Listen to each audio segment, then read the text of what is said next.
In the yesteryears of centuries ago, in a small portion of this vast world of ours, there lived a people called the children of Israel. From them came certain men and women through whom God revealed himself to all mankind. One of these was Ruth, a faithful woman.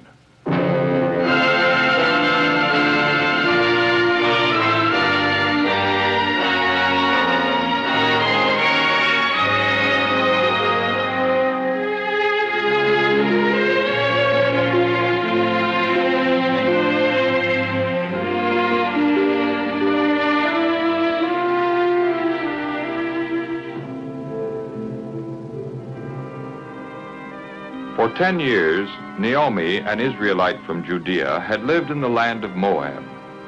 She had come to this land with her husband Elimelech and their 2 sons because of a famine in Judea. Not long after their arrival, Elimelech had died.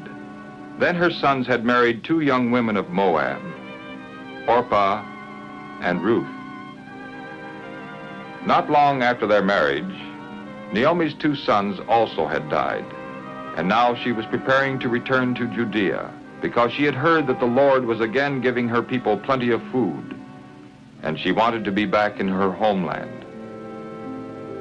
Ruth and Orpah planned to go along with Naomi, for both girls loved their mother-in-law. She had always been kind to them and had taught them to worship the true God instead of the idols of the Moabites. So the 3 of them got ready for the journey to Bethlehem.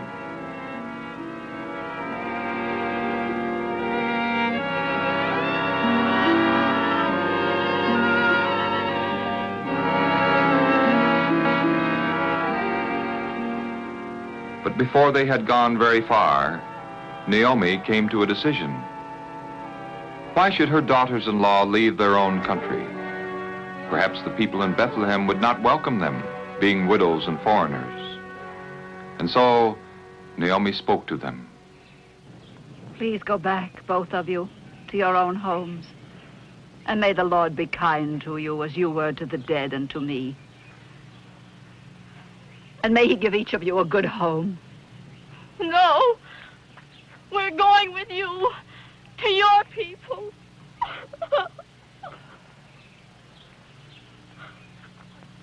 Go back, my daughters. Why should you go with me? Do I have any more sons who could marry you? And even if I should marry again and have sons, would you wait for them to grow up? No. No. I'm sorry that the Lord has sent me all this trouble.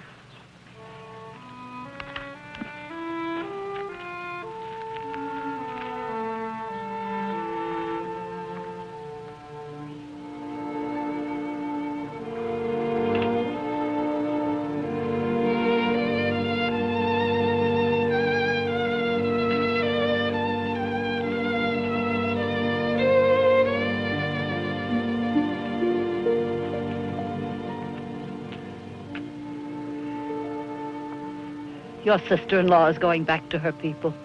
Go with her. Don't ask me to leave you. Wherever you go, I want to go.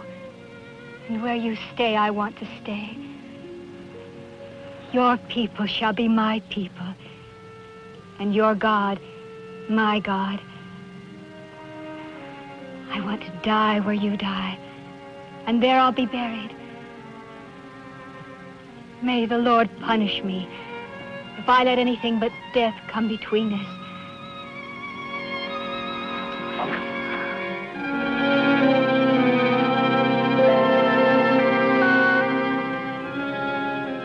When Naomi realized how deeply Ruth loved her, she thanked God for having given her such a loyal daughter to help make up for the loss of her husband and 2 sons.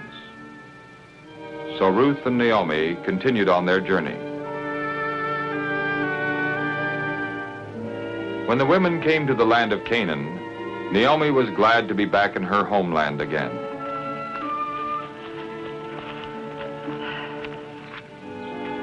This is the country which the eternal God promised to Abraham and his descendants.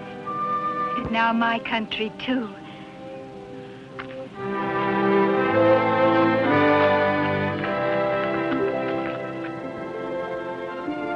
Naomi had changed in the 10 years she had been away from Bethlehem, but when she came to the well outside the village, some of her old friends recognized her and greeted her warmly. Is this really Naomi, the pleasant one? Do not call me the pleasant one.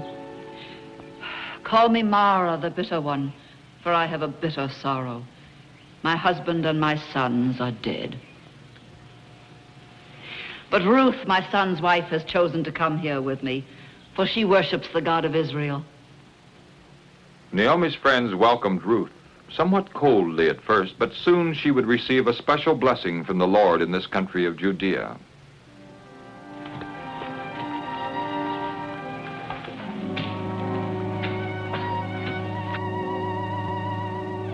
In order to find food for herself and Naomi, Ruth went out to the barley fields.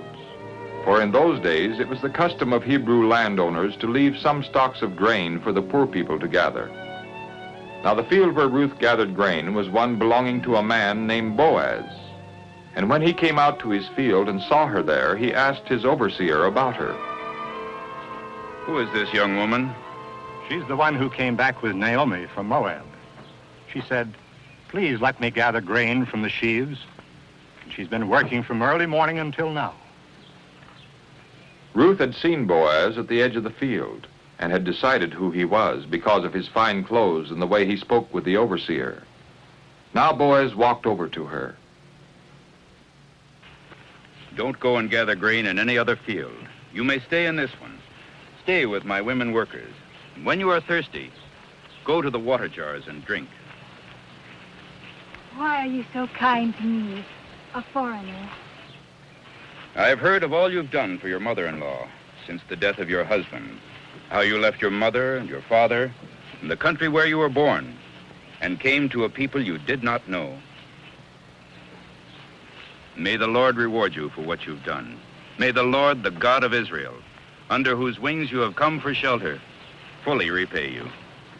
You are most kind, my lord, for you have helped me, even though I'm not one of your servants.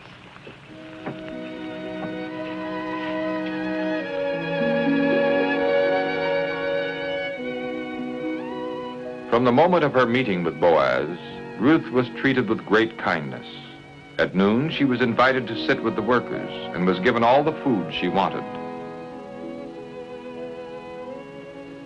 And Boaz even gave orders to his workers to pull out some stalks from the bundles so that there would be plenty of barley for Ruth to gather. By the end of the day, she had gathered almost a bushel of grain, enough food for many days.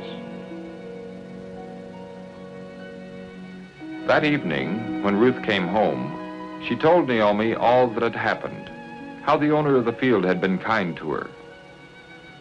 And when Naomi heard that it was Boaz, she was very pleased. Oh, may the Lord bless Boaz for his kindness. The man is a close relative who may help us.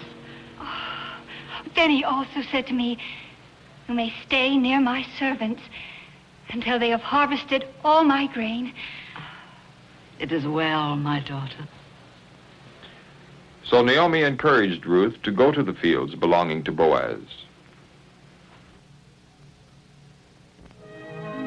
Ruth faithfully worked in the fields every day, and every evening she brought home a good supply of grain to her mother-in-law. At the end of the harvest season, Naomi's thoughts turned to the future of her loyal, unselfish daughter-in-law. My daughter, should I not try to find a good home for you? Is not Boaz, with whose servants you have been working, a relative? Tonight he threshes barley on the threshing floor. Wash and anoint yourself and put on your best clothes and go down to the threshing floor and see Boaz. From the kindness that Boaz had shown to Ruth, Naomi knew that he respected and admired her. Now Naomi felt that the time had come for Ruth to tell him that he was a close relative. For according to the Hebrew law, the closest male relative was to take care of the widows.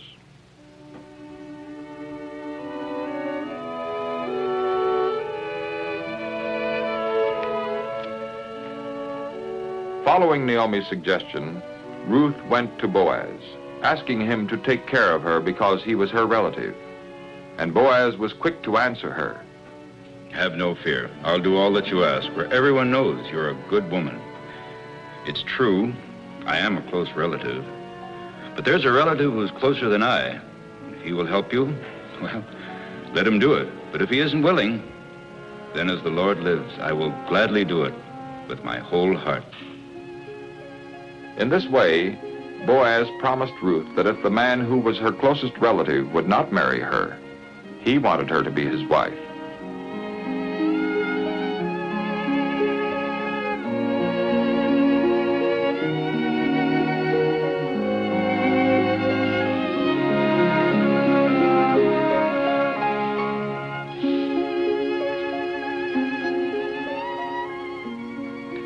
Then Boaz gave Ruth a gift of grain for Naomi to show that he also intended to take care of her.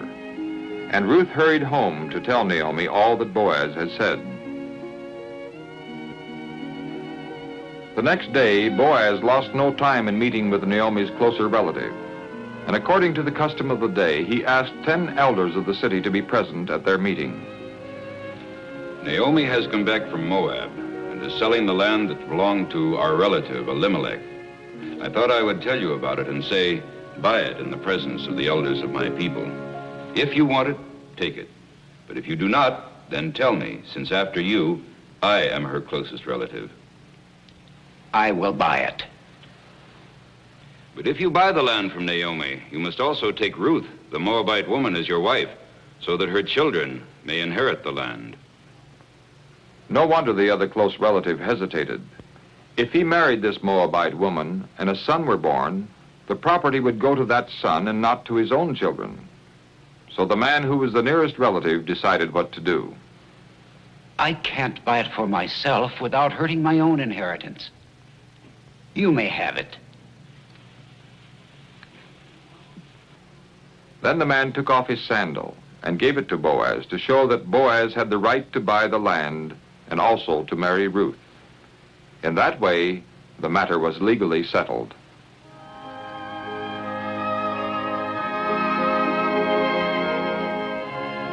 So Boaz married Ruth and also took Naomi into his home. In the course of time, a son was born to Ruth and Boaz, and it was Naomi's privilege and joy to help take care of the child. Now God has given me another son. Blessed be the Lord, who has not left you without a son. May his name be famous in Israel. He will renew your life and bring you happiness in your old age. For he is the child of your daughter-in-law who loves you, who is better to you than 7 sons. Ruth had indeed been as much of a help and comfort to Naomi as many sons would have been. And Ruth was richly rewarded, also in a spiritual way that only the future would reveal. For the child in her arms, named Obed, would one day have a son of his own, named Jesse, who would be the father of the great King David, the ancestor of the Messiah.